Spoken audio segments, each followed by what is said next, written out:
The basic skills or competencies which psychologists have identified for becoming an effective psychologist fall into three broad sections, namely, A. General skills, 12. Observational skills, and C. Specific skills. These are discussed in detail here. General skills. These skills are generic in nature and are needed by all psychologists irrespective of their field of specialization. These skills are essential for all professional psychologists, whether they are working in the field of clinical and health psychology, industrial, organizational, social, educational, or in environmental settings, or are acting as consultants. These skills include personal as well as intellectual skills. It is expected that it will not be proper to provide any form of professional training, in clinical or organizational fields to students who do not possess these skills. Once a student has these skills, subsequent training in her or his area of specialization would only refine and further hone these skills required by a professional within her or his field of specialization. Some examples of such skills are given in Box 9.1. Observational skills. A great deal of what psychologists as researchers and practitioners do in the field is to pay attention, watch and listen carefully. They use all the senses, noticing what is seen, heard, smelt, tasted, or touched. A psychologist, thus, is like an instrument that absorbs all sources of information from the environment. You have already studied about observation in Class 11. We will, therefore, focus more on developing observational skills this year. A psychologist engages in observing various facets of surroundings including people and varying events. To begin with, a psychologist may begin with carefully scrutinizing the physical setting in order to capture its atmosphere. She or he might look at the color of the floor, ceiling, size of the window, doors, type of lighting, artifacts, paintings, sculptures, etc. These small, subtle, and irrelevant-looking signals influence human behavior, which is why a psychologist notes such signals in the surroundings. In addition to physical surroundings, a psychologist actively engages in observing people and their actions. This may include the demographic features, age, gender, stature, race, etc., ways of dealing and relating with others, pattern of behaviors in the presence of others, etc. A psychologist records such details because something of significance may be revealed in the process of observation. The following points are taken into consideration while making an observation. 1. Observe patiently. 2. Pay close attention to your physical surroundings, who, what, when, where, and how. 3. Be aware of people's reactions, emotions, and motivations. 4. Ask questions that can be answered while observing. 5. Be yourself, give information about yourself, if asked. 6. Observe with an optimistic curiosity, and 7. Be ethical, you have to respect privacy, norms of people you are observing, take care not to disclose any information to anyone. You are already familiar with two major approaches to observation, viz. naturalistic observation and participant observation. Let us now consider developing skills about them. Naturalistic observation is one of the primary ways of learning about the way people behave in a given setting. Suppose, you want to learn how people behave in response to a heavy discount provided by a company while visiting a shopping mall. For this, you could visit the shopping mall where the discounted items are showcased and systematically observe what people do and say before and after the purchases have been made. Making comparison of this kind may provide you with useful insights into what is going on. Participant observation is the variation of the method of naturalistic observation. Here the observer is actively involved in the process of observing by becoming an active member of the setting where the observation takes place. For instance, for the problem mentioned above, an observer may take a part-time job in a shopping mall showroom to become an insider in order to observe variations in the behavior of customers. This technique is widely used by anthropologists whose objective is to gain a first-hand perspective of a system from within which otherwise may not be readily available to an outsider. Advantages and disadvantages of observation. 1. Its major advantage is that it allows behavior to be seen and studied in its natural setting. 2. People from outside, or those already working in a setting, can be trained to use it. 3. One disadvantage of it is that events being observed are subject to bias due to the feelings of the people involved as well as of the observers. 4. Generally day-to-day activities in a given setting are fairly routine, which can go unnoticed by the observer. 5. Another potential pitfall is that the actual behavior and responses of others may get influenced by the presence of the observer, thus defeating the very purpose of observation.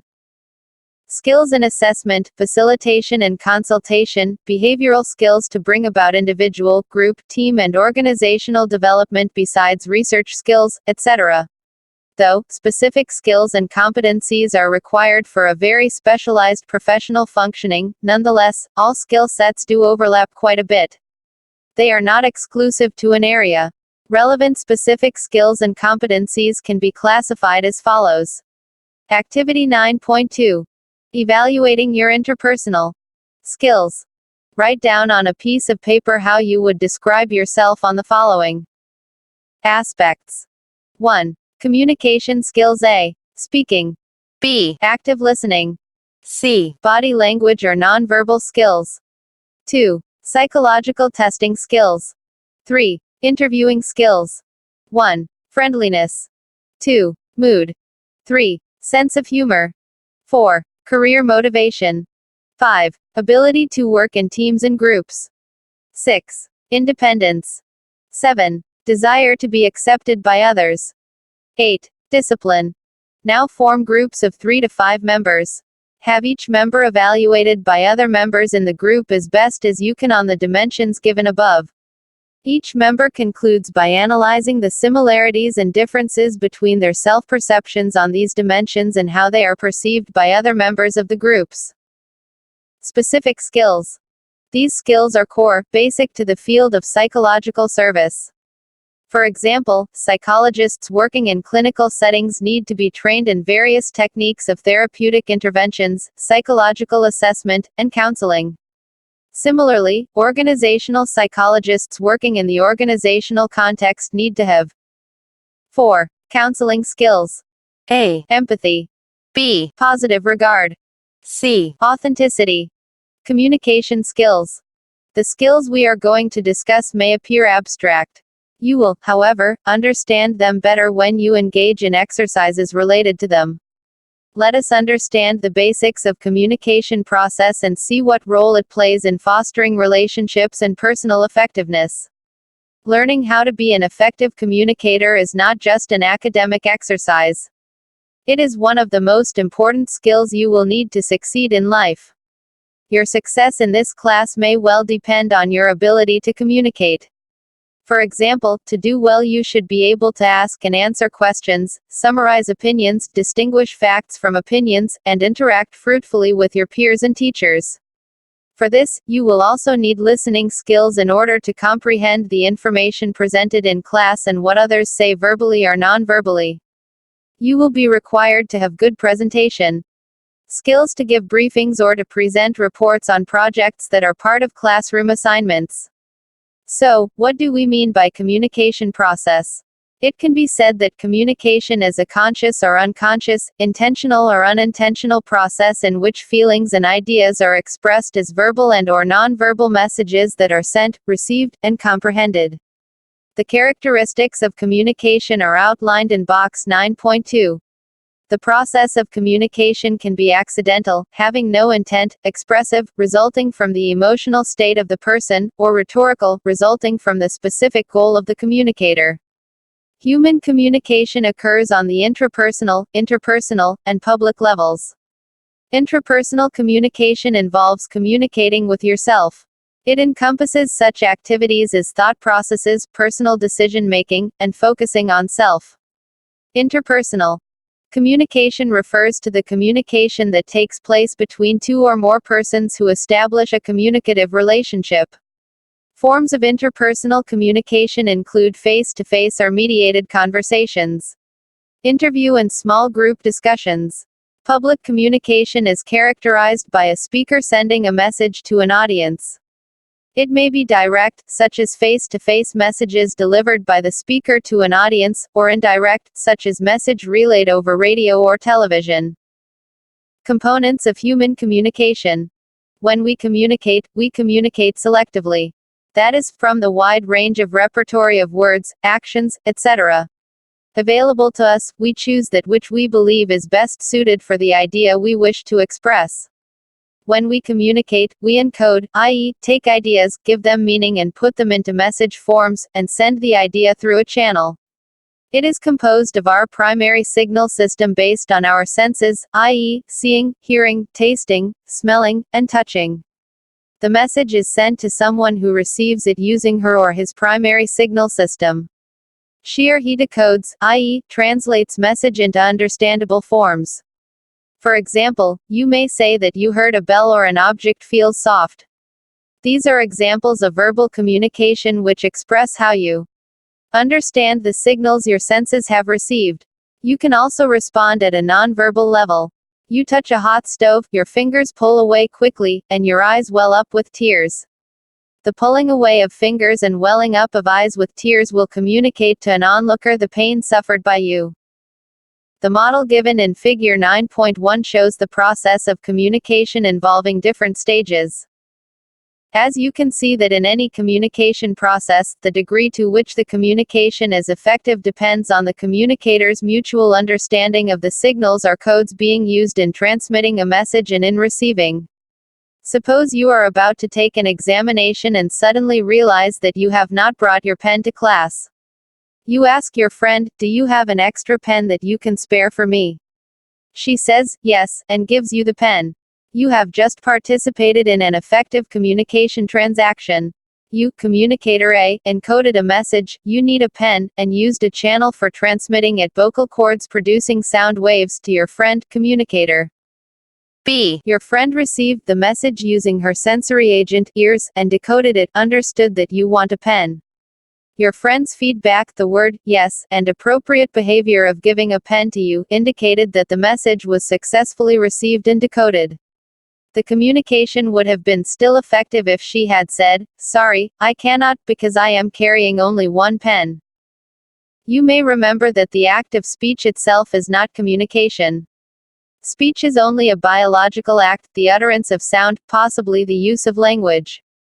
Communication is broader, it involves a relationship among two or more people in which they attempt to share meaning so that the intent of message received is the same as the intent of the message sent.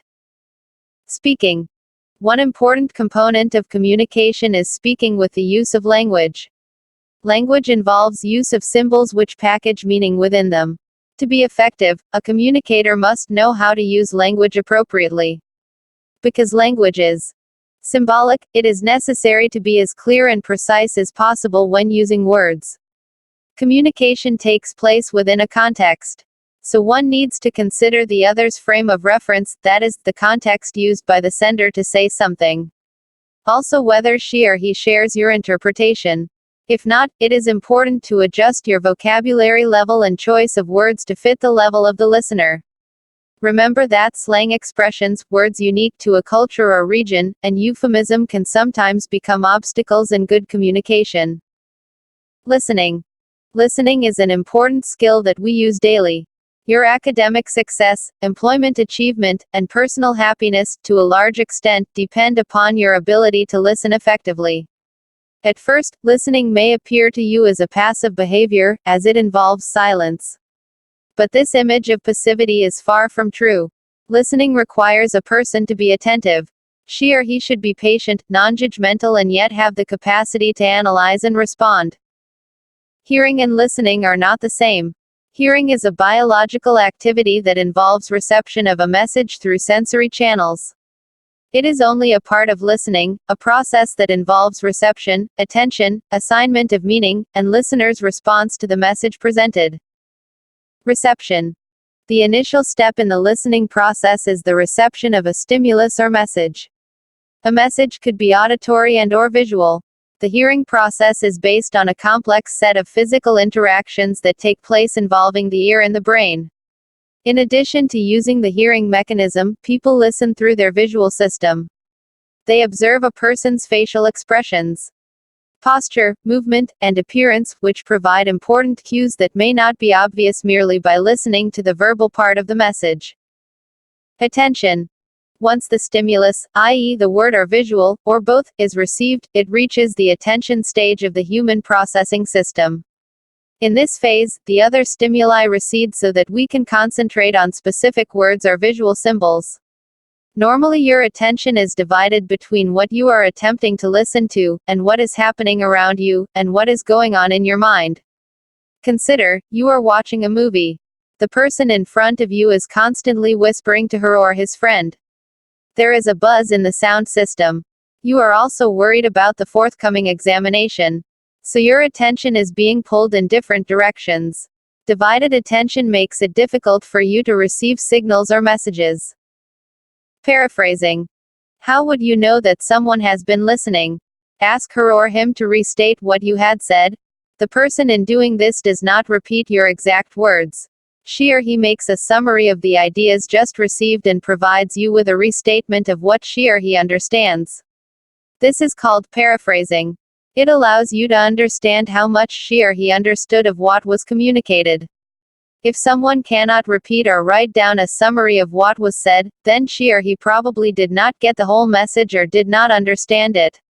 We can keep this in mind when we are listening to our teacher in the class or to others. Try to paraphrase what you heard, and if you cannot do so, you should seek immediate clarification, if possible. Try verbally paraphrasing the next time you are engaged in a demanding conversation, such as when you are receiving directions or when you are in a conflict situation with a friend. Repeat to the speaker what you think she or he had just said in order to check whether you both received and understood the same thing. You will be surprised how many times conflicts result from miscommunication. Assignment of meaning. The process of putting the stimulus we have received into some predetermined category develops as we acquire language. We develop mental categories for interpreting the message we receive. For instance, our categorizing system for the word cheese may include such factors as a dairy product, its peculiar taste and color, all of which help us to relate the word cheese to the sense in which it is used. Role of culture in listening. Like the brain, the culture in which we have been brought up also influences our listening and learning abilities. Asian cultures, such as India, emphasize on listening by being a silent communicator when receiving messages from seniors or elders. Some cultures focus on controlling attention. Buddhism, for instance, has a notion called mindfulness. This means devoting your complete attention to whatever you are doing. Training in mindfulness, which starts in childhood, can help to develop longer attention spans and therefore lead not only to better listening but also to sympathetic listening. However, in many cultures, such listening-enhancing concepts are not present.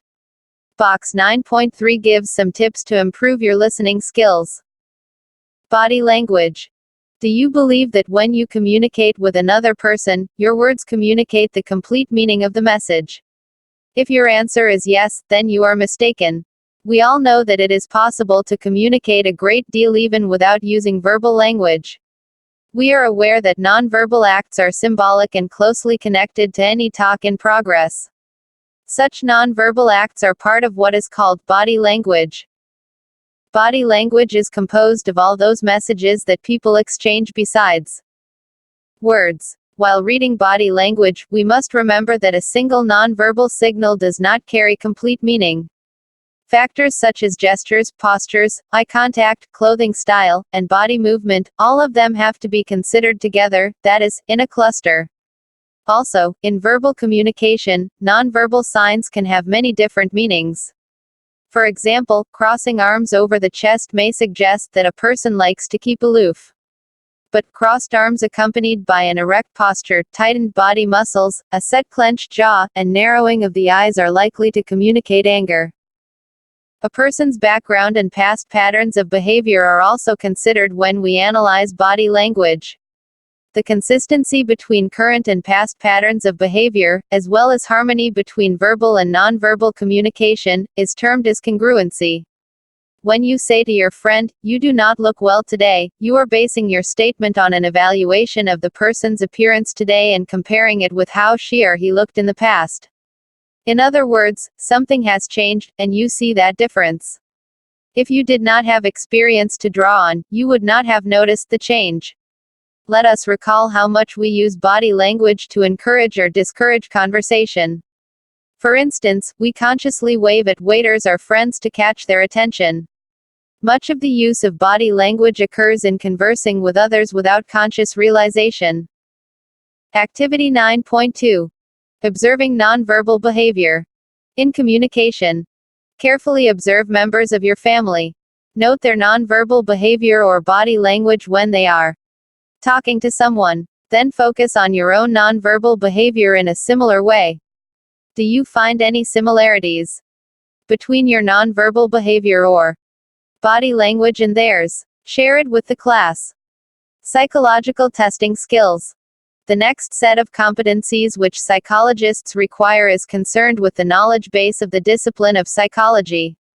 They involve psychological assessment, evaluation and problem solving with individuals and groups, organization, and the community. Psychologists have always been interested in understanding individual differences from the time of Galton in the late 19th century.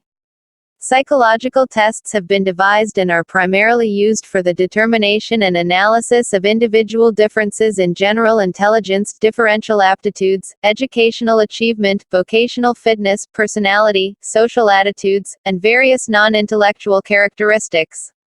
Psychological tests have also been used for studying a variety of psychological studies on groups besides making an assessment of a particular individual. Psychologists study these differences based on factors such as occupation, age, gender, education, culture, etc. While using psychological tests, an attitude of objectivity, scientific orientation, and standardized interpretation must be kept in mind. For example, in organizational and personnel work, in business and industry, where specialized tests are used to select individuals for specific jobs, it is essential to use actual performance records or ratings as a criterion for establishing validity of a test. Suppose the personnel department wants to know whether a certain psychological test can help it to identify potentially best stenographers. It must be established that the test differentiates among employees of several performance levels.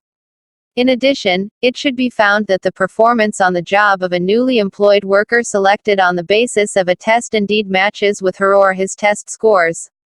Box 9.4 presents the essentials of psychological assessment skills. Box 9.4. Essentials of psychological assessment skills.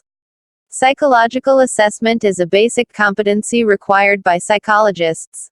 It includes knowledge of comprehensive and integrated assessment of persons based on interviewing, psychological testing, and evaluation of the outcomes of psychological services. The skills needed for psychological assessment are ability to select and implement multiple methods and means of evaluation in ways that are responsive to, and respectful of diverse individuals, couples, families, and groups. Ability to utilize systematic approaches to gather data required for taking decisions. Knowledge of psychometric issues and bases of assessment methods.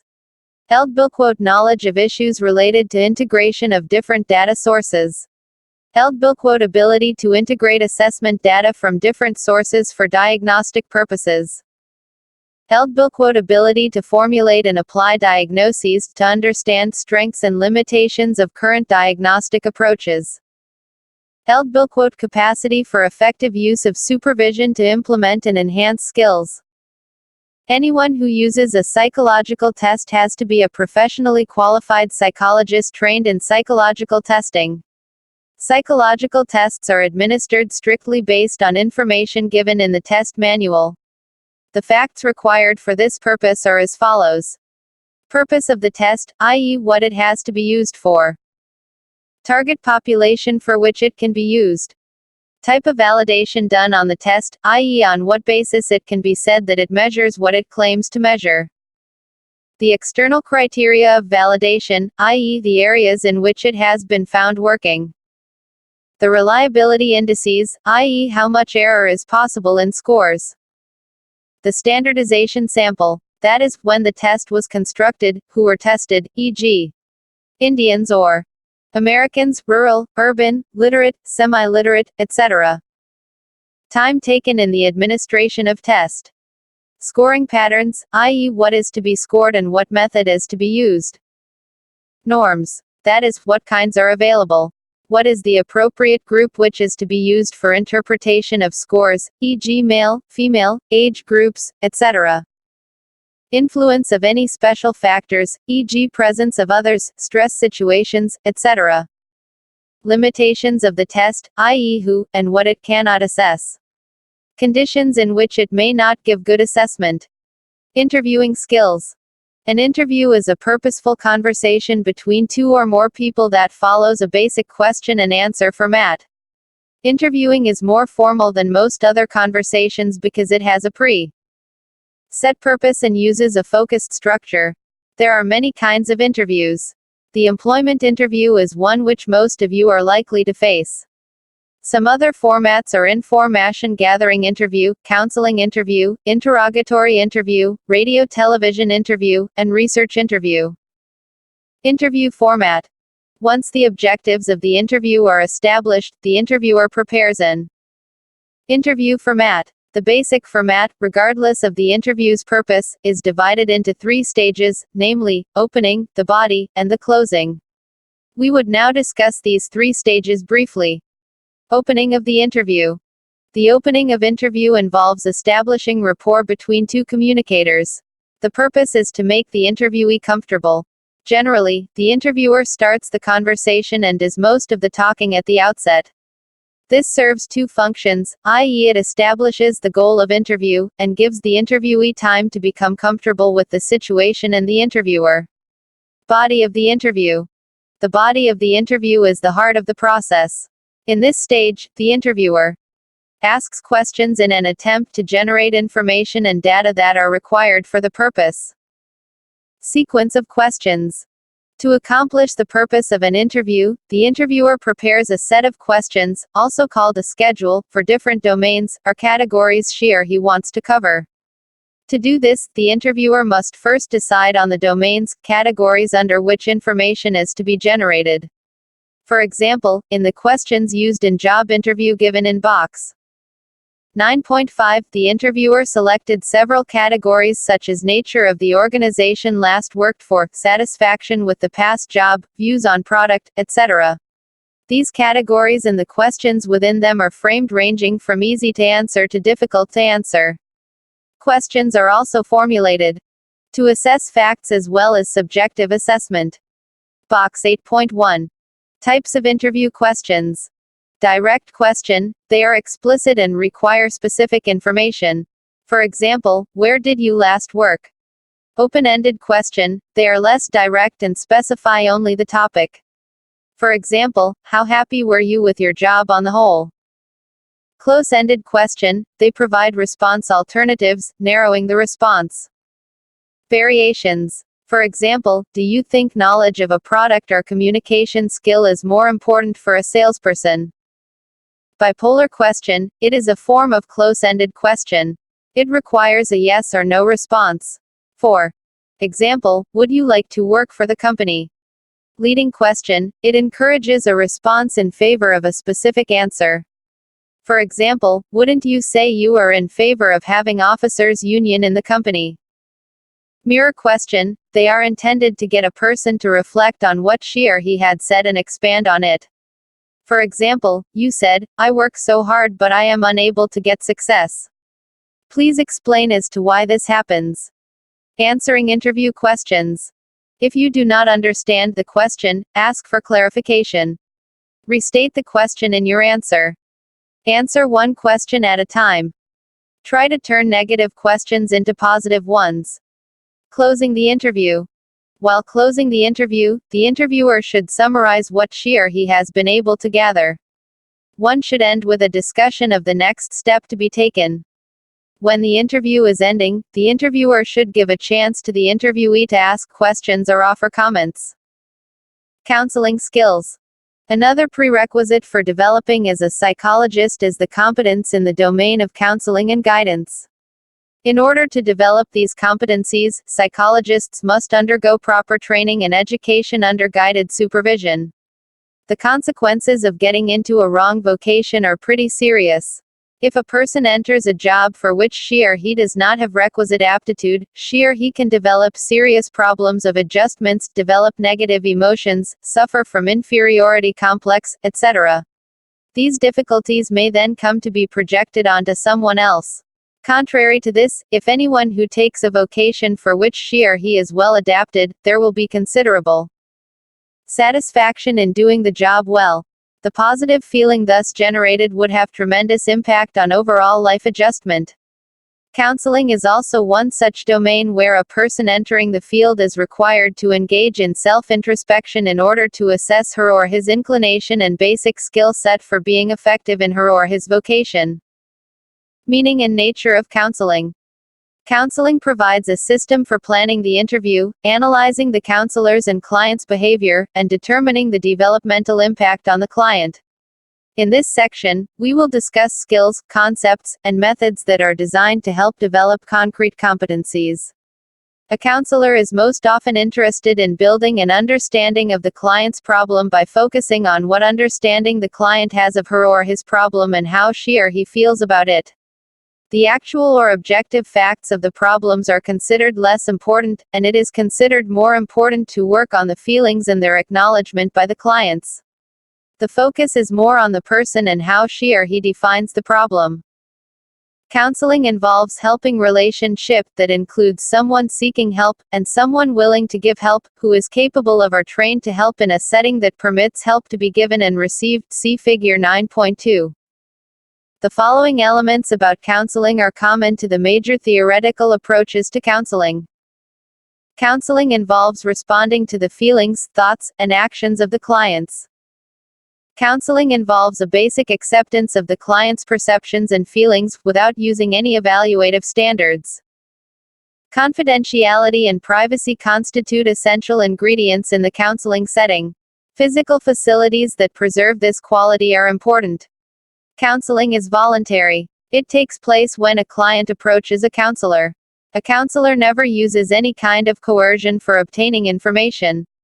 Counselors and clients both transmit and receive verbal and nonverbal messages during the process. Therefore, awareness and sensitivity to the nature of the message is an important prerequisite for a counselor's effectiveness. Breaking the myths of counseling. Counseling is not merely giving information. Counseling is not giving advice. Counseling is not selection and placement of individuals onto jobs or for courses. Counseling is not the same as interviewing, though interviewing may be involved. Counseling is not influencing attitudes, beliefs, and behavior by persuading, admonishing, threatening, or compelling. Developing effective relationships. For most people who seek help from a counselor, effective or satisfying relationships are almost non-existent or infrequent. Since change in behavior is often created and supported by a network of social support, it is essential for clients to start developing more positive relationships with other persons. The counseling relationship is the initial vehicle through which this begins. Like all of us, counselors too are not perfect, but they are trained in developing a more healthy and helpful relationship than others. In brief, counseling usually has an all-inclusive outcome for the clients. Effective behavioral change that takes place in the client is multifaceted. It may show up in the form of a client taking greater responsibility, developing new insight, learning to engage in different behaviors, and making an effort to develop more effective relationships. Activity 9.3. Listening and paraphrasing. For this activity, 3 students are needed, A, B, and C. A will act as a counselor, who will practice listening. Her or his role will be to repeat to the client in different words what she or he listened. A will listen not only to what was said but also how it was said, body language, and the feelings behind it. B will share with us some problems that she or he has been facing in life lately. C will act as an observer and take notes on how good a listener A is. A and B will interact for about 10 minutes. After the interaction is over, C will share her or his observations. B may also share his observations with A and C about A's communication. The feedback session may be of 10 minutes. After it is over, switch roles so that all 3 may get a chance to play the 3 roles. At the end of the activity, summarize what you have learned. Characteristics of effective helper. Being a trained helper, the counselor has the responsibility for ensuring that her or his client is benefited from counseling and its therapeutic effects are achieved. To a large extent, however, the success of a counseling process depends on the skill, knowledge, attitude, personal qualities and behavior of a counselor, any or all of which can enhance or diminish the helping process. In this section, we will discuss 4 qualities that are associated with effective counselors. These include 1. Authenticity, 2. Positive regard for others, 3. Ability to empathize, and 4. Paraphrasing. Let us understand these qualities briefly. 1. Authenticity. Your image or perception of yourself makes up your I. The self-perceived I is revealed through ideas, words, actions, clothing, and your lifestyle. All of these communicate your I to others. Those who come into close contact with you also build their own image of you for themselves, and they also sometimes communicate this image to you. For example, friends tell you what they like and dislike about you. Your teachers and parents praise or criticize you. You are also evaluated by persons you respect. These collective judgments by people you respect, also called significant others, develop into a me. This other perceived me is the person that others perceive you to be. This perception may be the same as or different from your own self-perception of I. The degree to which you are aware of these perceptions of others as well as of your own perception of yourself indicates that you are self-aware. Authenticity means that your behavioral expressions are consistent with what you value and the way you feel and relate to your inner self-image. 2. Positive regard for others. In a counselor relationship, a good relationship allows freedom of expression. It reflects acceptance of the idea that the feelings of both are important. We should remember that when we form a new relationship, we experience feelings of uncertainty and anxiety. Such feelings get minimized when a counselor extends a positive regard to the client by accepting that it is all right to feel the way the client is feeling. In order to show positive regard to others, the following guidelines may be kept in mind. A. When you are speaking, get into the habit of using I messages rather than you messages. An example of this would be, I understand, rather than, you should not. B. Respond to what the other person has said, after checking with her or him. C. Give the other person the freedom to share feelings or anything she or he wants to say. Do not interrupt or cut in. Thinking. Express yourself according to the frame of. D. Do not assume that the other person knows what you are. Reference, i.e., in the context of the verbal exchange taking place. E. Do not label either yourself or the other person, e.g., you are an introvert, etc. 3. Empathy. This is one of the most critical competencies that a counselor needs to have. You have already read in Chapter 5 that empathy is the ability of a counselor to understand the feelings of another person from her or his perspective. It is like stepping into someone else's shoes and trying to understand the pain and troubled feelings of the other person. There is a difference between sympathy and empathy. In sympathy, you play the savior. You may think that someone deserves your kindness. 4. Paraphrasing. This skill has already been discussed in the section on communication earlier. You will recall that this involves the ability of a counselor to reflect on what the client says and feels using different words. Activity 9.4. Confronting one's fear. This activity can be carried out in a group situation. Everyone in the group writes her or his worst fears, doubts, anxieties on a piece of paper without disclosing her or his name. After everyone has finished writing their fears, all the slips are collected and thrown in a big basket. Now, everyone in the group picks up one slip from the basket and reads out aloud the fears mentioned on that list. Then the group engages in a discussion about the nature of the fear, the possible reasons for a particular fear to exist, the relevant agencies who are in some form related to instilling that fear, the potential ways to overcome it, etc. The same process is repeated until all the slips in that basket have been read. At the end of this activity, you should check If this activity helped you in understanding something more about yourself. What elements other than fear would have also contributed in the process of self-awareness? How did you feel when someone was reading out your fears? Ethics of counseling. In recent years, counselors have taken important steps to develop their professional identity. A critical criterion for any professional group is the development and implementation of appropriate ethical standards. Social workers, marriage counselors, family therapists, and psychologists all have their ethical codes. Awareness of the ethical standards and codes is extremely important, because counseling is a part of the service sector. Not following the ethical standards may have legal implications. While learning about the competencies of a counselor, it is important for you to know that the client-counselor relationship is built on ethical practice. The American Psychological Association, APA, has developed a code of ethical conduct for behavior and decision-making in actual clinical settings. The practical knowledge of these ethical domains can guide the practice of counseling in achieving its desired purpose. Some of the APA practice guidelines are: 1. Knowledge of ethical, professional codes, standards, and guidelines. Knowledge of statutes, rules, regulations, and case law relevant to the practice of psychology. 2. Recognize and analyze ethical and legal issues across the range of professional activities in the clinical setting. 3. Recognize and understand the ethical dimensions, features of her or his own attitudes and practice in the clinical setting. 4. Seek appropriate information and consultation when faced with ethical issues. 5. Practice appropriate professional assertiveness related to ethical issues. Box 9.1.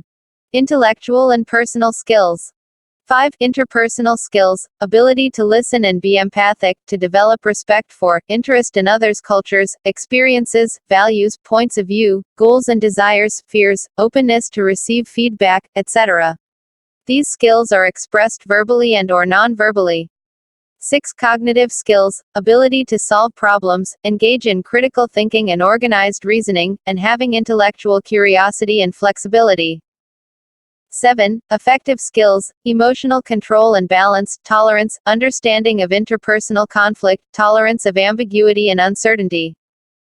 8. Personality, attitude, desire to help others, openness to new ideas, honesty, integrity, value ethical behavior, personal courage. 9. Expressive skills, ability to communicate one's ideas, feelings and information in verbal, nonverbal, and written forms. 10. Reflective skills, ability to examine and consider one's own motives, attitudes, behaviors and ability to be sensitive to one's own behavior or others. 11. Personal skills, personal organization, personal hygiene, time management, and appropriate dress. Sensitivity to diversity, individual and cultural differences. 3. Knowledge of self, one's own attitudes, values, and related strengths, limitations, as one operates in the professional settings with diverse others. 4. Knowledge about the nature and impact of individual and cultural diversity in different situations. 5. Ability to work effectively with diverse backgrounds in assessment, treatment, and consultation.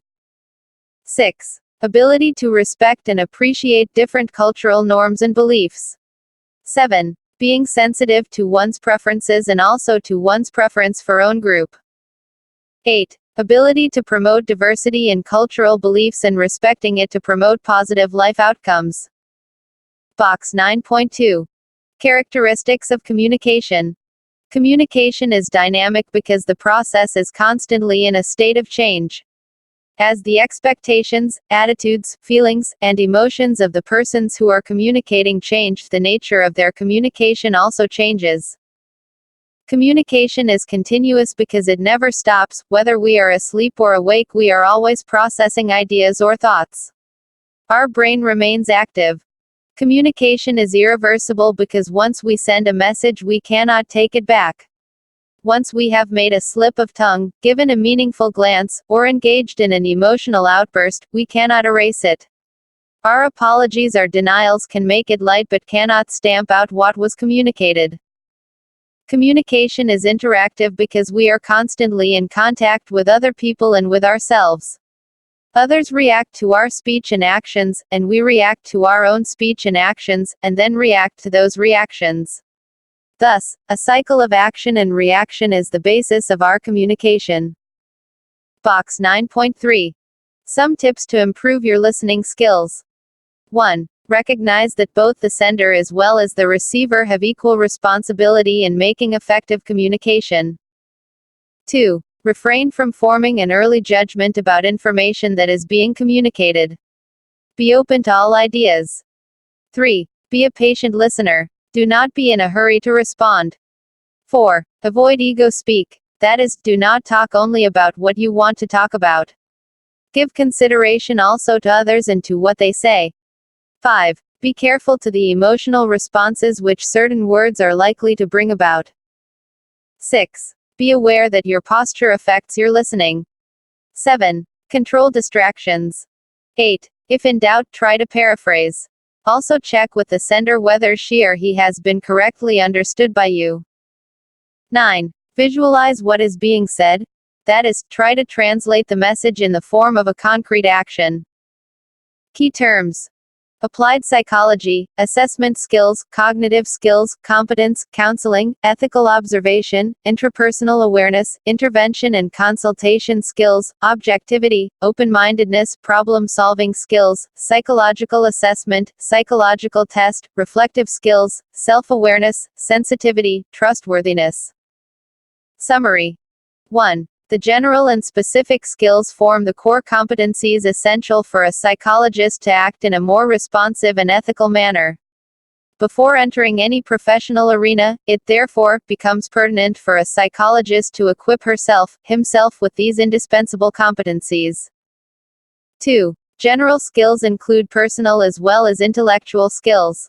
These skills are essential for all professional psychologists, whether they are working in the field of clinical and health psychology, industrial, organizational, social, educational, or in environmental settings or are acting as consultants. 3. Specific skills are core, basic to the field of psychological service. For example, psychologists working in clinical settings need to be trained in various techniques of therapeutic interventions, psychological assessment, and counseling. 4. In order to become an effective psychologist, one needs to have certain characteristics such as competence, integrity, professional and scientific responsibility, respect for people's rights and dignity, etc. 5. Observational skills are basic skills and are used by psychologists as a starting point for providing insights into behavior. The two major approaches to observation are naturalistic observation and participant observation. 6. Communication is a process that helps in transmitting meaning from one person to another. Speaking and listening are central to interpersonal communication. 7. Language is important for communication. Its use should be done according to the characteristics of audience. Nonverbal cues such as gestures, postures, hand movements, etc. are also used to communicate ideas. 8. Creating a proper message, tackling environmental noise, and providing feedback are ways of reducing distortions and making effective communication. 9. Interviewing is a process of face-to-face communication. It proceeds through 3 stages which include the warm-up, opening stage, the question and answer, the body, and the closing stage. 10. Developing the skills of psychological testing is important since tests are important tools used for the assessment of individuals for various purposes. Proper training is required for administration, scoring and interpretation of tests. 11. Counseling involves helping relationship that includes someone seeking help, and someone willing to give help. The qualities that are associated with effective counselors are: I. Authenticity, 2. Positive regard for others, 3. Ability to empathize, and 4. Paraphrasing. Review questions. 3. What competencies are required for becoming an effective psychologist? 4. What are the generic skills needed by all psychologists? 5. Define communication. Which component of the communication process is most important? Justify your answer with relevant examples. 6. Describe the set of competencies that must be kept in mind while administering a psychological test. 7. What is the typical format of a counseling interview? 8. What do you understand by the term counseling? Explain the characteristics of an effective counselor. 9. To be an effective counselor, it is mandatory that she or he undergoes professional training. Do you agree with this statement? Give reasons in support of your arguments. 10. What are the ethical considerations in client-counselor relationships? 11. Identify an aspect of your friend's personal life that she or he wants to change. As a student of psychology, think of specific ways in which you can devise a program to help your friend modify or solve her or his problem. Project ideas. Identify 3 to 4 separate fields of psychology. For instance, you can choose a clinical psychologist, a counselor, and an educational psychologist. Obtain information about the type of work they do and the skills that are used by these psychologists in their unique setting. You can either develop a questionnaire or conduct personal interviews with all of them to identify the competencies related to the kind of work that these psychologists undertake. Prepare a report and discuss in the class. Choose any one skill from the list of competencies for a psychologist. Gather information about the theoretical and practical aspects of that particular skill. On the basis of the obtained information, suggest some steps to enhance that skill. Make a presentation in the class. Pedagogical hints. Students could be asked to share their views on the increasing applications of psychology in different areas of life. Students can also be asked to brainstorm on the possible skills and competencies needed by psychologists working in different areas. Use of innovative methods such as narration of case vignette and role play to demonstrate communication skills, effective listening, paraphrasing, etc. would be particularly helpful. Guidelines for practicals in psychology. Psychological tools and techniques help to uncover the latent aspects of an individual's behavior. Thus they aid in understanding, predicting, and controlling the human behavior, which is the fundamental aim of psychology. Practicals in psychology are intended to provide students with requisite knowledge and skills in psychological tools and techniques to gain an understanding of human behavior. They attempt to provide hands-on experience to the students with both quantitative tools of measurement, such as standardized psychological tests, and qualitative tools, such as interview and observation. Practicals are based on the principle of learning by doing, and thus they provide an opportunity to the students to put into practice whatever psychological principles and theories they have learned in the classroom. Before undertaking practical work, it is important to ensure that the students have knowledge about various methods of research in psychology and their merits and demerits, the behavioral characteristics being assessed, the nature and uses of psychological tests, and the ethical guidelines so as to avoid their misuse. Keeping in view the syllabus of psychology for Class 12, the students would undertake practicals in psychological testing, which would involve using standardized psychological tests in different domains, i.e., intelligence, personality, aptitude, adjustment, attitude, self-concept, and anxiety. They would also prepare one case profile which will include developmental history of the individual case, using both qualitative and quantitative approaches. Psychological testing. Practical work and use of psychological tests must be carried out under the guidance and supervision of the teacher. As you have already studied in Class 11, a psychological test is essentially an objective and standardized measure of a sample of behavior. In Class 12, you will be learning about the concepts of intelligence and aptitude, Chapter 1, personality and self-concept, Chapter 2, adjustment and anxiety, Chapter 3, and attitude, Chapter 6.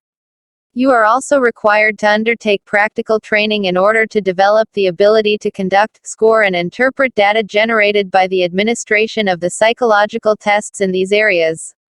In other words, practical training would help you in assessing various dimensions of human behavior, such as intellectual ability, overall personality profile, specific aptitudes, potential for adjustment, attitudinal profile, self-concept, and level of anxiety. Test administration. The accuracy of psychological testing comes from standardization of testing conditions, materials, procedures, and norms which form an integral part of test development, its administration and interpretation. In this process, it is expected that students will develop skills to establish rapport with the test takers to make them comfortable in a relatively new and different context. Establishing rapport involves the test administrator's efforts to arouse the test takers' interest in the test, elicit their cooperation, and encourage them to respond in a manner appropriate to the objectives of the test. The main objective of establishing rapport is to motivate the respondents to follow the instructions as fully and meticulously as they can. It may be noted that the nature of the test, e.g., individual or group, verbal or non-verbal, etc., and the age and other characteristics of the test takers determine the use of specific techniques for the establishment of rapport. For example, while testing children from educationally disadvantaged backgrounds, the test administrator cannot assume that they will be motivated to do well on academic tasks. Therefore, in such conditions, the test administrator makes special efforts to establish rapport to motivate them. When establishing rapport, the test administrator also informs the test takers about the confidentiality of test data. The test taker is informed about the purpose of the test, and how the test results will be used. The test taker is assured that such results would be kept strictly confidential and be made available to a third person, the other two being test administrator and test taker, only after knowledge and consent of the test taker. The test administration, therefore, is the task of a professionally trained and skillful person under controlled conditions. The following points may be kept in mind while using a test. Uniform testing conditions. Basically, the function of psychological tests is to measure differences between individuals or between the responses of the same individual on different occasions. If the scores obtained by different individuals are to be compared, testing conditions must obviously be the same for all. Attention should be given to the selection of a suitable testing room, which should be free from undue noise and distraction. This room should provide adequate lighting, ventilation, seating facilities, etc. For test takers, standardized instructions. In order to secure uniformity of testing conditions, the test constructor provides detailed directions for administering the test. Standardized instructions include the exact materials used, time limit, if any, oral instructions to subjects, preliminary demonstrations, ways of handling queries from subjects, and other possible details of the testing situation. Rating of test administrator. The test administrator is the person who administers and scores the test. The importance of a trained test administrator is evident. For instance, if the test administrator is not adequately qualified, incorrect or inaccurate scoring may render the test scores worthless. Any standardized test is accompanied by a manual which includes the psychometric properties of the test, norms, and references. This gives a clear indication regarding the procedures of the test administration, the scoring methods, and time limits, if any, of the test. The manual also includes instructions to be given to the test takers. A thorough understanding of the test taker, and the testing conditions is essential for the proper interpretation of test scores. Some information about the test given in the manual, like its reliability, validity, norms, etc., are relevant in interpreting any test score. Similarly, some background data about the individual being tested, test taker, are also essential. For example, the same score may be obtained by different individuals for different reasons. Therefore, the conclusions to be drawn from such scores may not be similar. Finally, some consideration must also be given to special factors that may have influenced a particular score, such as unusual testing conditions, temporary emotional or physical state of the subject, the extent of the test taker's previous experience with tests, etc. The test administrator also provides test takers with appropriate and understandable explanations of test results and of any recommendations stemming from them. It may be noted here that even when a test has been accurately administered, scored, and interpreted, providing merely specific numerical scores, e.g., IQ score, aptitude score, etc., without the opportunity to discuss it further may be harmful to the test taker. Procedure for test administration. A psychological test can be administered only by a professionally qualified person. A student of psychology at +2 level would not have reached the stage of a professionally qualified person. Therefore, she or he is not fully equipped to interpret the scores of a psychological test for any conclusive purpose, e.g., selection, prediction, diagnosis, etc. For this purpose, the test administration may be broken into small components, activities. The emphasis should be on learning skills for understanding the concepts on which the test is based, developing rapport with the participant, administration of the test including giving instructions, maintaining optimum testing conditions, taking precautions, and doing scoring of the test. The following steps and guidelines are suggested to carry out practical work in psychological testing. The teacher would introduce the test to the students along with the manual and the scoring key. The teacher would demonstrate the test to her or his class, laying stress upon rapport building, imparting instructions, and the precautions that need to be taken care of. The test may then be taken by the entire class. The students may be instructed not to write their names or to use fictitious names on the response scoring sheets. The response sheets of the students may be collected by the teacher. In order to maintain confidentiality, it is desirable that the response sheets are reshuffled and/or fictitious numbers are given to each response sheet. One response sheet each may then be given back by the teacher to students in the class for scoring. As per the instructions given in the manual, the students would be guided to do the scoring. The response scoring sheets should be kept with the teacher to be used later as hypothetical data for providing hands-on experience in interpretation of test scores. The students will then be required to conduct the same test on the selected participants with the teacher examining their rapport building skills, instruction imparting skills, etc. The teacher may use the scores of the hypothetical data and demonstrate how to use the manual to interpret the raw scores with the help of norms.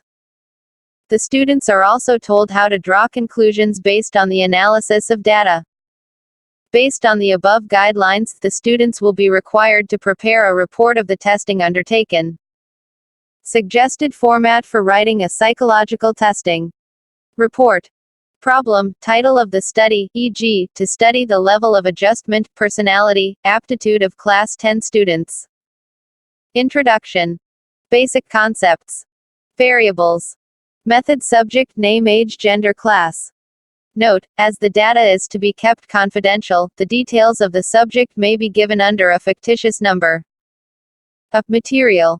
B. Brief description of the test, name of the test, author, year, psychometric properties, etc. C. Other materials, e.g., stopwatch, screen, etc. D. Procedure. E. Process of test administration, such as rapport formation, instructions, precautions, actual conduct of test, etc. F. Scoring of the test. G. Preparation of graph, psychogram, etc. if required. Results and conclusions. At describing subject scores in terms of norms and drawing conclusions. References. List the books, manuals and materials consulted on the topic. 2. Case profile. Developing a case profile would primarily involve the use of qualitative techniques, such as observation, interview, survey, etc. During the course of preparing a case profile, the students would gain a first-hand experience in the use of these qualitative techniques. The main objective of preparing a case profile is to understand the individual in totality. This would further help in establishing the cause and effect relationship more accurately. The students may prepare a case profile of an individual who has excelled in areas like sports, academics, music, etc.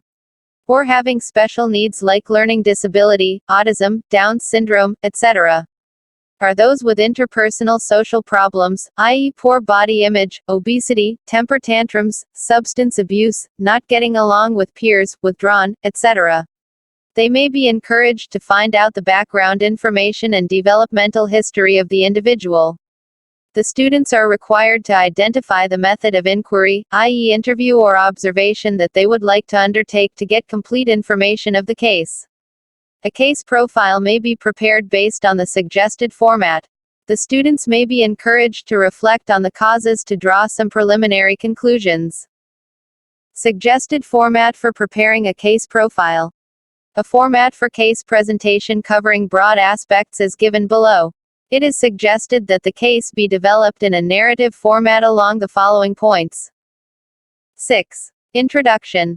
A brief introduction of about 1 or 2 pages presenting the nature of the problem, its incidence, likely causes, and possible counseling outcomes. A half-page brief summary of the case. 7. Identification of data. Name, may be fictitious diagnosed problem. Voluntary or referral, i.e., by whom referred, such as teacher, parent, sibling, etc. 8. Case history. A paragraph giving age, gender, school attended, class grade, presently enrolled in, etc. Information about socioeconomic status, SES, consisting of information about mother's, father's education and occupation, family income, house type, number of members in the family, brothers, sisters and their birth order, adjustment in the family, etc. Information about physical health, physical characteristics, e.g., height and weight, any disability, illness, in the past and present, etc. Any professional help taken, past and present, giving a brief history of the problem, attitude towards counseling, indicating the motivation to seek help, etc. Recording signs, i.e., what is observed in terms of facial expressions, mannerisms, etc. And symptoms, i.e., what the subject reports, for example, fears, worry, tension, sleeplessness, etc. 9. Concluding comments. Glossary. Actor-observer effect, the tendency to make different attributions for one's own experience or behavior, actor, and for the same experience or behavior in the case of another person, observer. Adaptation, structural or functional change that enhances the organism's survival value. Aggression, an overt behavior intended to hurt someone, either physically or verbally. Air pollution, degraded quality of air is air pollution. Alarm reaction, the first stage of the general adaptation. Syndrome characterized by an emergency reaction involving the mobilization of energy through adrenal and sympathetic activity. Alienation, the feeling of not being part of society or a group. Anal stage, the second of Freud's psychosexual stages, which occurs during the child's second year. Pleasure is focused on the anus and on retention and expulsion of feces. Anorexia nervosa, disorder involving severe loss of body weight, accompanied by an intense fear of gaining weight or becoming fat. Antisocial personality, a behavioral disorder characterized by truancy, delinquency, promiscuity, theft, vandalism, fighting, violation of common social rules, poor work record, impulsiveness, irrationality, aggressiveness, reckless behavior, an inability to plan ahead. The particular pattern of behavior varies from individual to individual. Anxiety, a state of psychic distress characterized by fear, apprehension, and physiological arousal. Anxiety disorders, disorders in which anxiety is a central symptom. The disorder is characterized by feelings of vulnerability, apprehension, or fear. Applied psychology, the practical application of what is known about the mind, brain, and behavior is a result of theoretical and experimental psychology. Aptitude, a combination of characteristics indicative of individuals' potential to acquire some specific skills with training. Aptitude tests, tests meant to measure individuals' potential to predict future performance. Archetypes, Jung's term for the contents of the collective unconscious. Images are symbols expressing the inherited patterns for the organization of experience. Arousal, the tension experienced at the thought of others being present, and/or performance being evaluated. Attitudes, states of the mind, thoughts or ideas regarding a topic, containing a cognitive, affective and behavioral component. Attitude object, the target of an attitude. Attribution, explaining our own or others' behavior by pointing out the causes. Authority, the rights inherent in a position, e.g., managerial, to give orders and to expect the orders to be obeyed. Autism spectrum disorder, neurodevelopmental disorder beginning in infancy and involving a wide range of abnormalities, including deficits in language, perceptual, and motor development, defective reality testing, and social withdrawal. Balance, the state of an attitude system in which the attitudes between a person, P, and another individual, O, the person, P, and the attitude object, X, and between The other individual, O, and the attitude object are in the same direction, are logically consistent with each other. Behavior therapy, therapy based on the principles of behavioristic learning theories in order to change the maladaptive behavior. Beliefs, the cognitive component of the thoughts or ideas regarding a topic. Bipolar and related disorders, these include periods of mania and depression, both alternately present, sometimes interrupted by normal mood. Cardinal trait, according to Allport, a single trait that dominates an individual's entire personality. Case study, an intensive study of an individual or a situation to develop general principles about behavior. Central traits, the major trait considered in forming an impression of others. Centrality of attitude, the extent to which a specific attitude affects the entire attitude system. Client-centered, Rogerian, therapy, the therapeutic approach developed by Carl Rogers in which therapist helps clients to clarify their true feelings and come to value who they are. Coaction, a situation in which many people are performing the same task individually in the presence of others. Cognition, the process of knowing. The mental activities associated with thought, decision-making, language, and other higher mental processes. Cognitive assessment system, a battery of tests designed to measure the 4 basic pass planning attention simultaneous successive processes. Cognitive consistency, a state in which thoughts or ideas are logically in line with each other. Cognitive dissonance, the state of an attitude system in which 2 cognitive elements are logically contradictory, or inconsistent. Cognitive therapies, forms of therapy focused on changing distorted and maladaptive patterns of thought. Cohesiveness, all forces, factors that cause group members to remain in the group. Collective unconscious, inherited portion of the unconscious, as postulated by Carl Jung. The unconscious shared by all human beings. Communicable disease, an illness due to specific infectious agent capable of being directly or indirectly transmitted from man to man, animal to animal, or from the environment to man or animal. Competition, mutual striving between 2 individuals or groups for the same objective.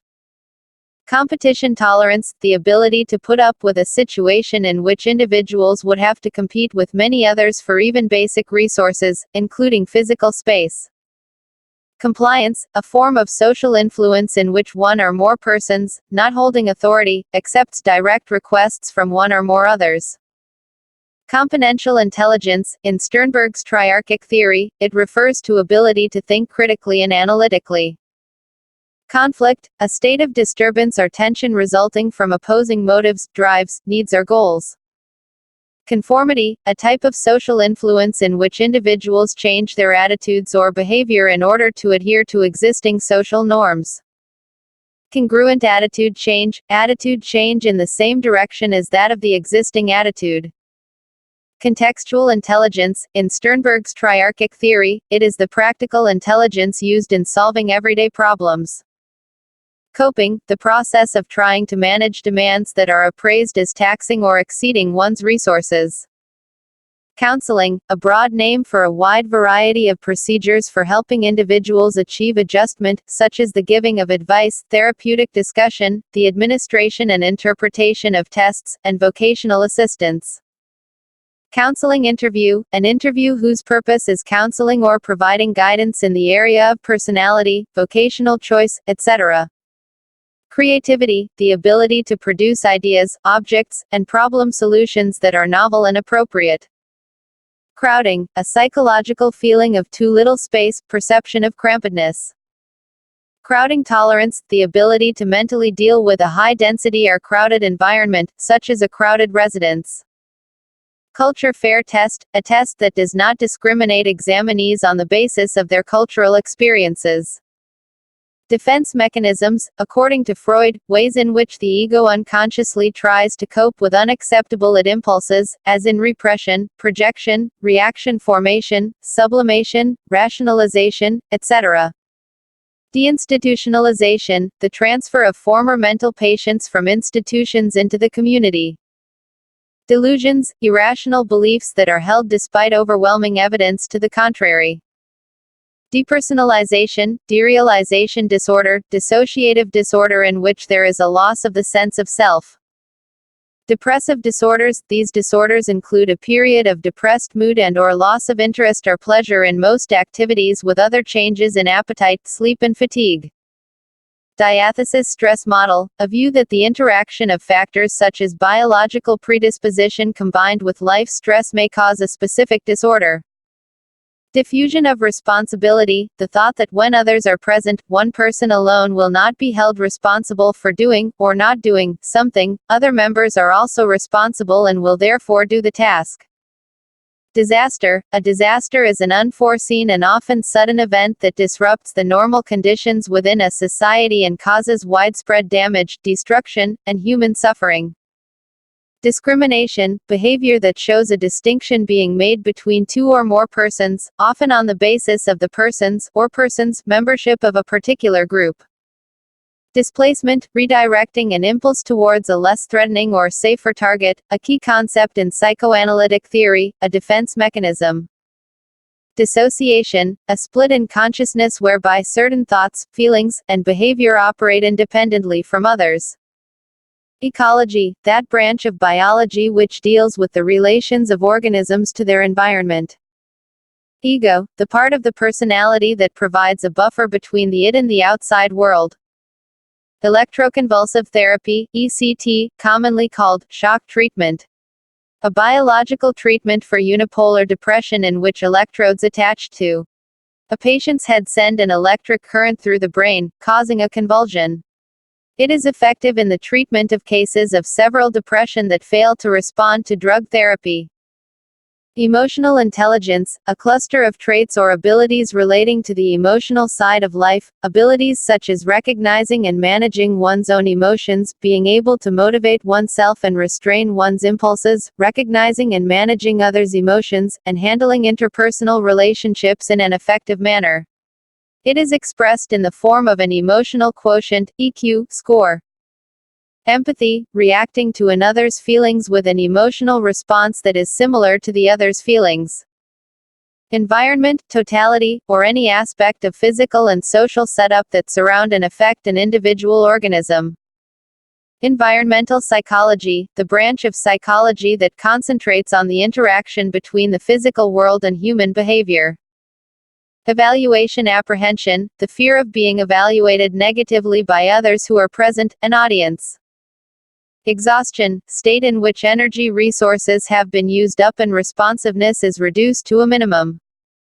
Exorcism, religiously inspired treatment procedure designed to drive out evil spirits or forces from a possessed person. Experiential intelligence, in Sternberg's triarchic theory, it is the ability to use past experiences creatively to solve novel problems. Extraversion, one of the dimensions of personality in which interests are directed outwards to nature and other people rather than inwards to the thoughts and feelings of self, introvert. Extremeness of attitude, refers to how far an attitude is from the neutral point. Factor analysis, mathematical procedure, involving correlations, for sorting trait terms or test responses into clusters or factors, used in the development of tests designed to discover basic personality traits. It identifies items that are homogeneous or internally consistent and independent of others. Fluid intelligence, ability to perceive complex relationships, reason abstractly, and solve problems. Free association, a psychodynamic technique in which the patient describes verbally any thought, feeling, or image that comes to mind, even if it seems unimportant. Fundamental attribution error, the tendency to attribute internal causes more than external causes for behavior. General adaptation syndrome, GAS, it consists of 3 phases: an alarm phase which promotes sympathetic nervous system activity, a resistance phase during which the organism makes efforts to cope with the threat, and an exhaustion phase which occurs if the organism fails to overcome the threat and depletes its physiological resources. Genetics, the study of how the qualities of living things are passed on in their genes. Gestalt therapy, an approach to therapy that attempts to integrate a client's thoughts, feelings, and behavior into a unified whole. G factor, general intelligence factor, referring to a basic intellectual capacity underlying all manifestations of intelligence. Group, two or more persons who interact with one another, have shared goals, are interdependent, and consider themselves as members of group. Group test, a test designed to be administered to more than one individual at the same time, in contrast to individual test. Groupthink, a mode of thinking in which the desire to reach unanimous agreement overrides the wish to adopt proper, rational, decision-making procedures, an example of group polarization. Hallucination, a false perception which has a compulsive sense of the reality of objects although relevant and adequate stimuli for such perception is lacking. It is an abnormal phenomenon.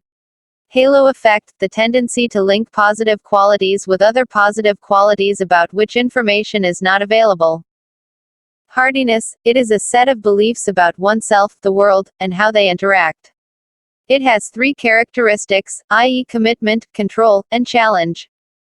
Homeostasis, a state of physiological balance within the body.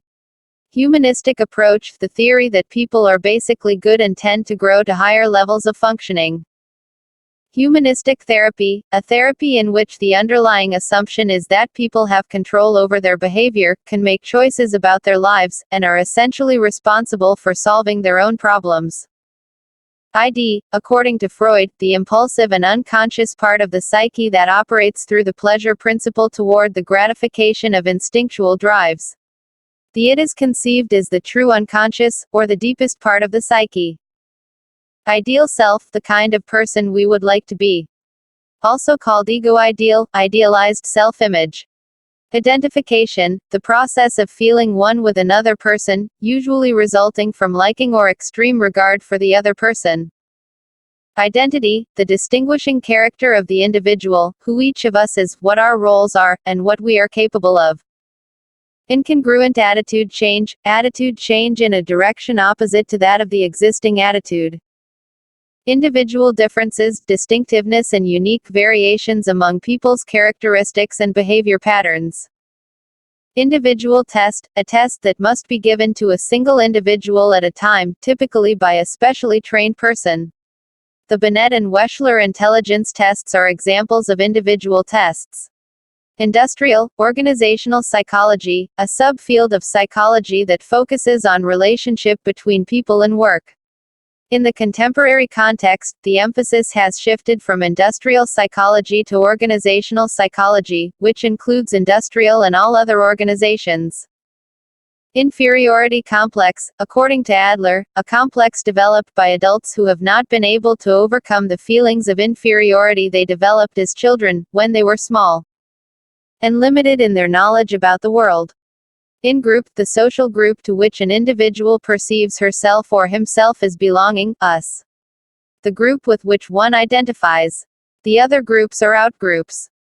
Instrumental perspective, the approach that suggests that the physical environment exists mainly for use by human beings for their comfort and well-being. Intellectual disability, sub-average intellectual functioning combined with varying degrees of deficits in adaptive behavior.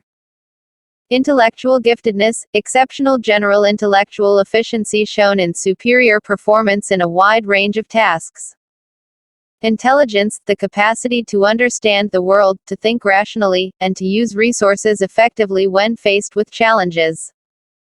Intelligence quotient, IQ, an index derived from standardized intelligence tests indicating a ratio of mental age to chronological age. Intelligence tests, tests designed to measure person's level of intelligence. Interest, an individual's preference for one or more specific activities. Interview, verbal interaction between a respondent and a researcher to gather information about the respondent. Introversion, one of the dimensions of personality in which interests are directed inwards rather than outwards, extrovert. Kernel of truth, the small element of truth that may be perceived in overgeneralized clusters of beliefs about groups, stereotypes.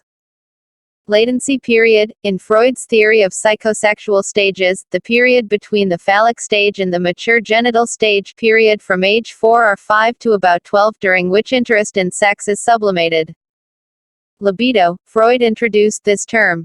In Freud's treatment, libido was quite simply a direct or indirect sexual expression. Life skills, abilities for adaptive and positive behavior that enable individuals to deal effectively with the environment. Lifestyle, in the context of health psychology, the overall pattern of decisions and behaviors that determine health and quality of life. Meditation, a technique of turning one's concentration inward and achieving an altered state of consciousness. Mental age, MA, a measure of intellectual functioning expressed in terms of age. Metaneeds, in the hierarchy of needs, those at the top, such as self-actualization, self-esteem, aesthetic needs, and the like, which can only be satisfied when lower-order needs are satisfied. Modeling, a process of learning in which an individual acquires responses by observing and imitating others. Neurodevelopmental disorders, these disorders are characterized by symptoms appearing in the early stage of development. They affect the personal, social, academic and occupational functioning of the individual. Neurotransmitter, chemicals that carry messages across the synapse to the dendrite, and sometimes the cell body, of a receiver neuron. Noise, an unwanted sound, one that brings about a negative affective response. Normal probability curve, a symmetrical, bell-shaped frequency distribution. Most scores are found near the middle, and fewer occur towards the extremes. Many psychological characteristics are distributed in this manner. Norms, standards of test performance that permit the comparison of one person's score on the test to the scores of others who have taken the same test. Obedience, confirming behavior in reaction to the commands of others. Observational method, a method in which researcher observes a phenomenon that occurs naturally without being able to manipulate any of the factors. Obsessive-compulsive disorder, a disorder characterized by obsessions or compulsions. Oedipus complex, the Freudian concept in which the young child develops an intense desire to replace the parent of the same sex and enjoy that affection of the opposite sex. Parent. Optimism, the tendency to seek out, remember, and expect pleasurable experiences. Outgroup, any group of which an individual is not a member. Peace, it is the absence of hostility and an expression of harmony with fellow human beings and the environment. Performance test, a test in which the role of language is minimized, the task requiring overt motor responses other than verbal. Personal identity, awareness of oneself as a separate, distinct being. Personal space, the small area around an individual considered belonging to her or him whose invasion is experienced as threatening or unpleasant. Persuasibility, the degree to which people can be made to change their attitudes. Phallic stage, third of Freud's psychosexual stages, at about age 5, when pleasure is focused on the genitals and both males and females experience the Oedipus complex. Phobia, a strong, persistent, and irrational fear of some specific object or situation that presents little or no actual danger to a person. Physical environment, it is the nature that includes climate, air, water, temperature, flora and fauna. Planning, in Das's PASS model of intelligence, it involves goal setting, strategy selection, and monitoring of goal orientation. Positive health, it includes a healthy body, good interpersonal relationships, a sense of purpose in life, and resilience to stress, trauma and change. Post-traumatic stress disorder, patterns of symptoms involving anxiety reactions, tensions, nightmares, and depression following a disaster such as an earthquake or a flood. Poverty is the economic deprivation.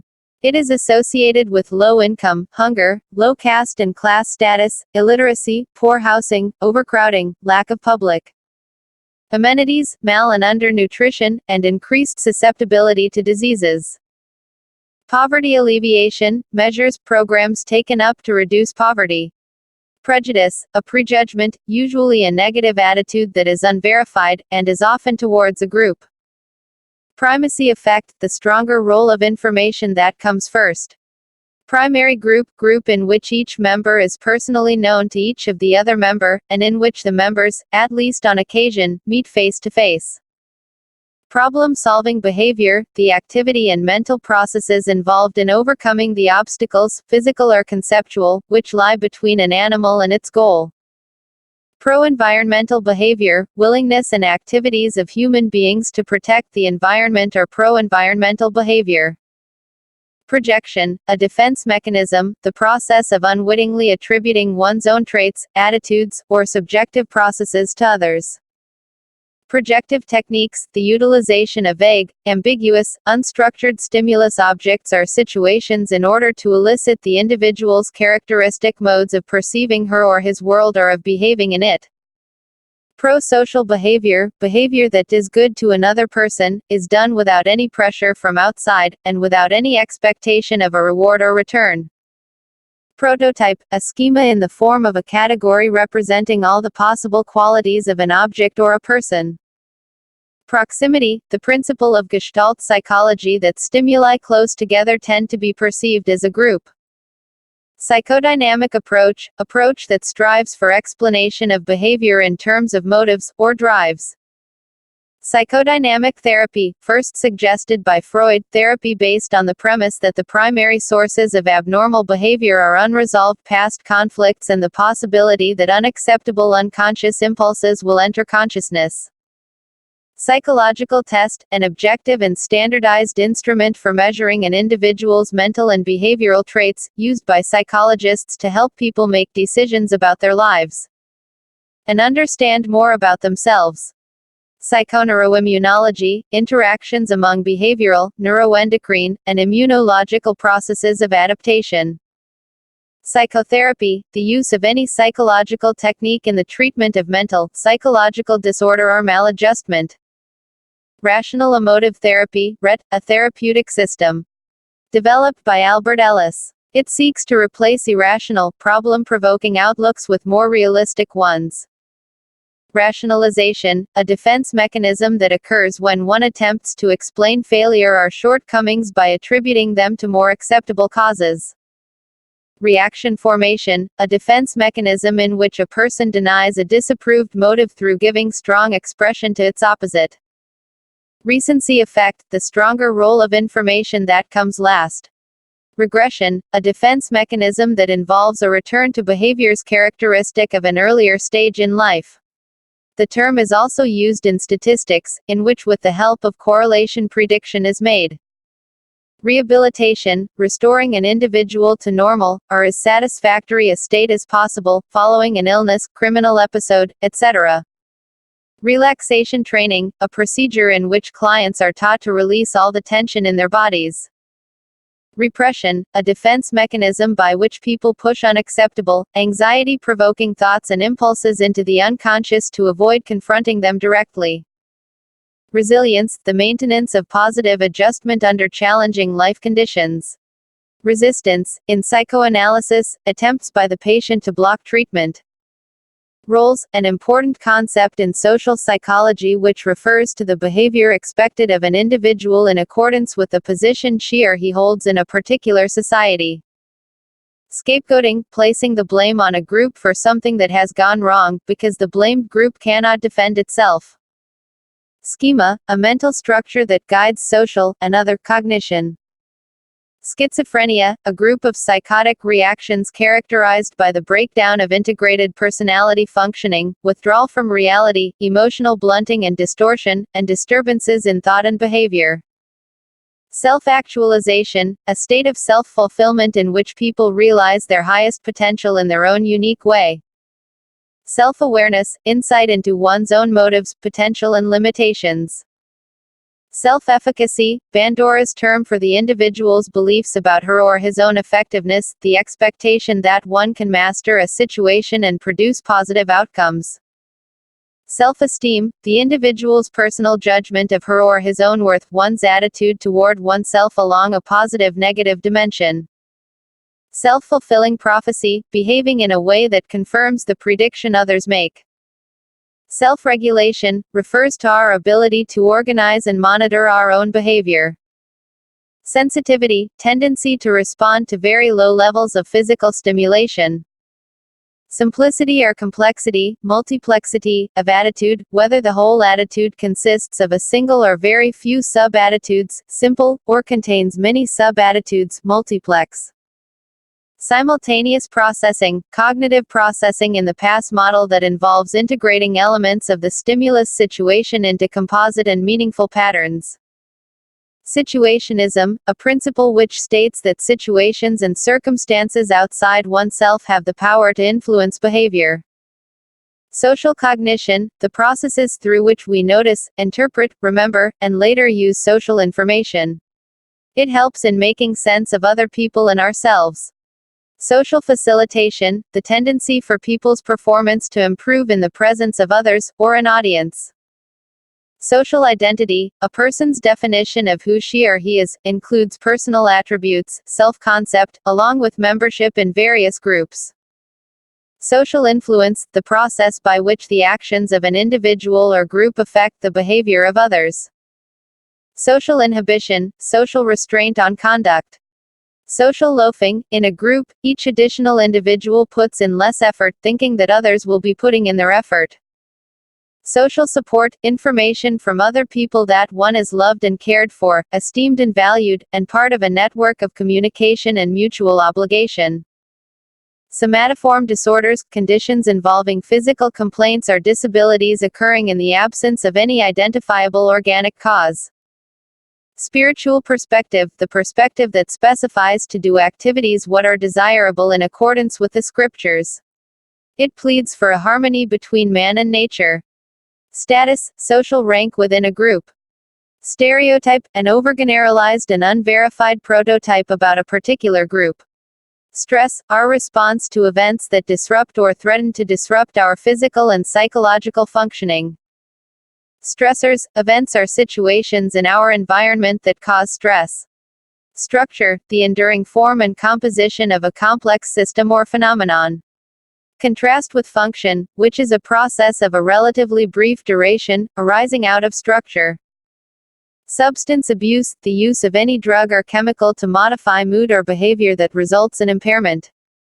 Successive processing, cognitive processing in the PASS model where elements of the stimulus situation are responded to sequentially. Superego, according to Freud, the final personality structure to develop, it represents society's standards of right and wrong as handed down by persons' parents, teachers, and other important figures. Surface traits, RB. Cattell's term for clusters of observable trait elements, responses that seem to go together. Factor analysis of the correlations reveals source traits. Syndrome, group or pattern of symptoms that occur together in a disorder and represent the typical picture of the disorder. Systematic desensitization, a form of behavioral therapy in which phobic client learns to induce a relaxed state and then exposed to stimuli that elicit fear or phobia. Therapeutic alliance, the special relationship between the client and the therapist, contractual nature of the relationship and limited duration of the therapy are its two major components. Token economy, forms of behavior therapy based on operant conditioning in which hospitalized patients earn tokens they can exchange for valued rewards, when they behave in ways the hospital staff consider to be desirable. Trait, a relatively persistent and consistent behavior pattern manifested in a wide range of circumstances. Trait approach, an approach to personality that seeks to identify the basic traits necessary to describe personality. Transactional approach, it includes interactions between people and environment. Human beings affect the environment and in turn are affected by the environment. Transference, strong positive or negative feelings toward the therapist on the part of individual undergoing psychoanalysis. Typology, ways of categorizing individuals into discrete categories or types, e.g. type of personality. Unconditional positive regard, an attitude of acceptance and respect on the part of an observer, no matter what the other person says or does. Unconscious, in psychoanalytic theory, characterizing any activity or mental structure which a person is not aware of. Valence of attitude, whether an attitude is positive or negative. Values, enduring beliefs about ideal modes of behavior or end state of existence. Attitudes that have a strong evaluative and aspect. Verbal test, test in which a subject's ability to understand and use words and concepts is important in making the required responses.